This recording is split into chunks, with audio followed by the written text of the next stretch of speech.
bakit napaka-relevant ng topic natin na contempt of court at bakit mahalaga na igalang ang kapangyarihan po ng kataas-taasang hukuman bilang final arbiter sa mga usaping legal at interpretation po ng ating saligang batas? Kailangan natin igalang ang ating Korte Suprema, but hindi ibig sabihin na ang Korte Suprema is above the law. Hindi natin sinasabi yan.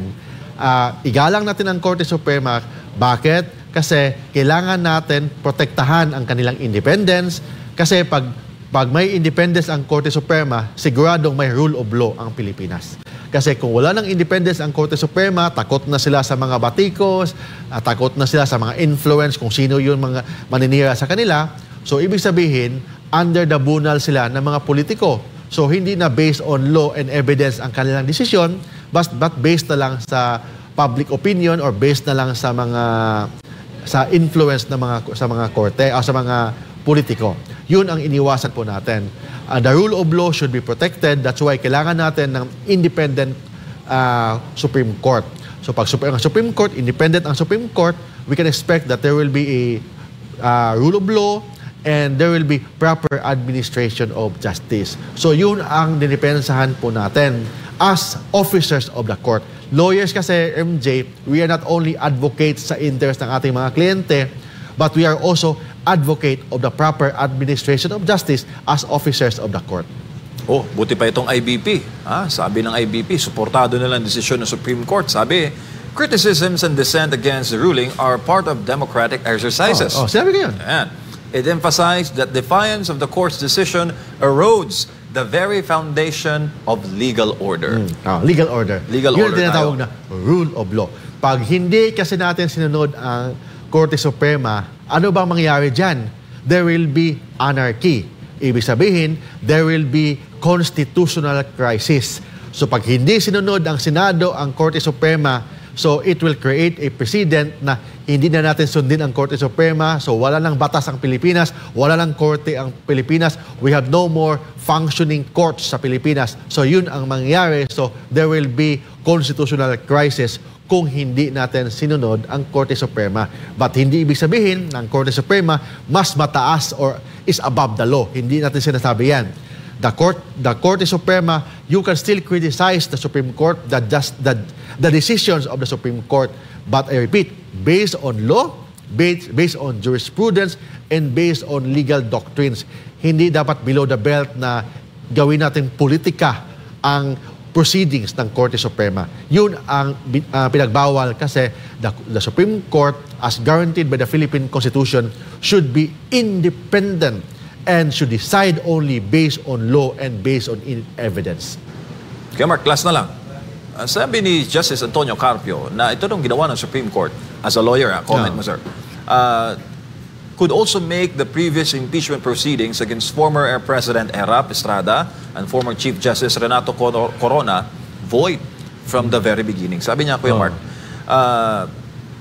though the highest bench, if the highest bench daw, yung Supreme Court will not overturn the highly controversial ruling that required the HREP to give an accused the opportunity, bigyan ng pagkakataon si VP Sara bilang akusado to be heard in cases of impeachment, yun daw mga nagdaang conviction against Estrada and Corona would not meet these requisites. Also, they did not follow such procedures. Maaari daw maapektuhan yung mga nagayaring impeachment case at maging void from the very beginning.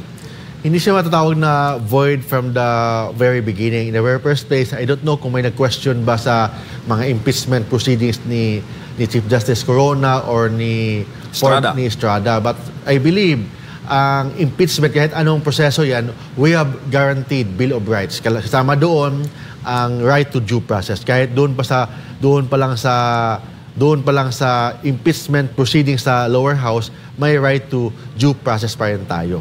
And second, yung tinatawag na initiation stage na issue ngayon, iba kasi yung issue doon sa panahon ni Estrada or ni Corona, iba naman yung issue ngayon kasi I believe na yung tatlong naunang kaso were dismissed kasi hindi naman na-refer sa plenary para yung, di ba, requirement kasi na 10 days dapat i-refer sa plenary. Pag hindi i-refer yun, automatic dismiss. Pag dismiss yun, kasama na yun sa considered filed and dismissed. That's why nabilang bilang na doon ang 1-year ban. Kasi pag hindi inaksyonan within 10 days, pag naka-archive lang, pag hindi inaksyonan sa papuntang plenary and refer dapat sa Committee on Justice, so considered dismissed. Pag considered dismissed, considered case filed. Yun ang ibig sabihin sa kaso ni Duterte versus House of Representatives. Thank you very much. Short moral lesson natin sa ating topic. Ano bang moral lesson natin ngayon? Respect the rule of law. Yun lang.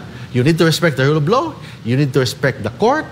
And pag nirespeto mo ang korte, you expect an independent justice system. Pag may independent justice system tayo, there is a working court, there is a working justice sa Pilipinas.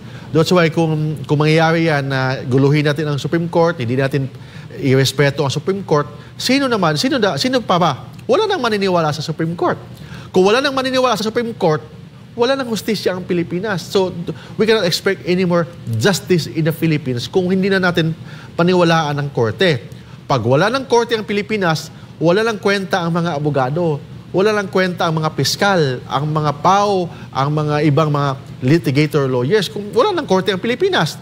That's why, as lawyers, we need to defend the integrity of the courts. We need to defend the impartiality and the independence of the court.